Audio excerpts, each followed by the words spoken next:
My children, gather round.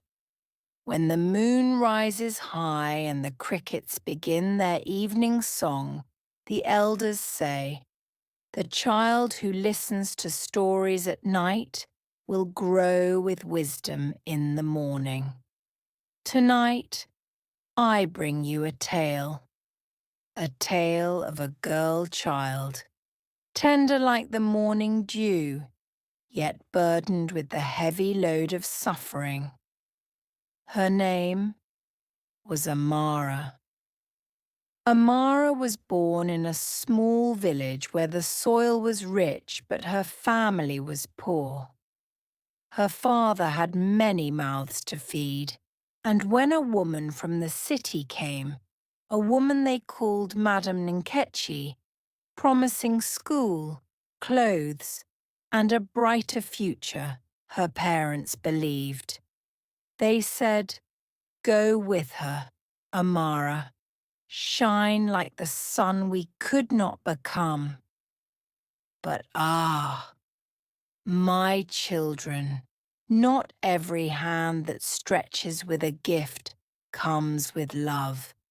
Some carry chains hidden under golden cloth.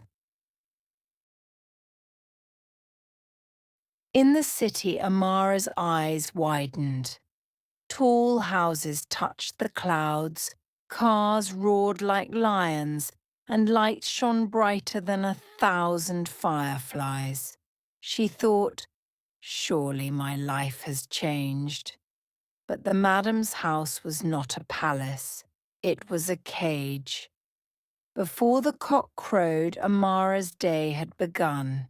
She fetched water, scrubbed floors until her palms bled, washed piles of clothes bigger than her small frame.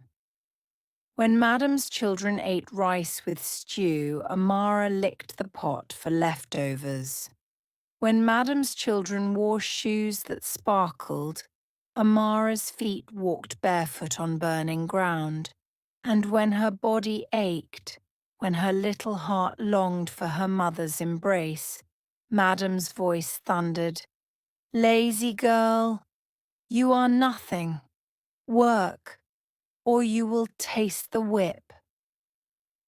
One evening, when Amara's eyes closed in tiredness, Madam struck her with a broomstick.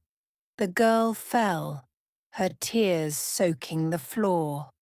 The neighbors heard but turned away.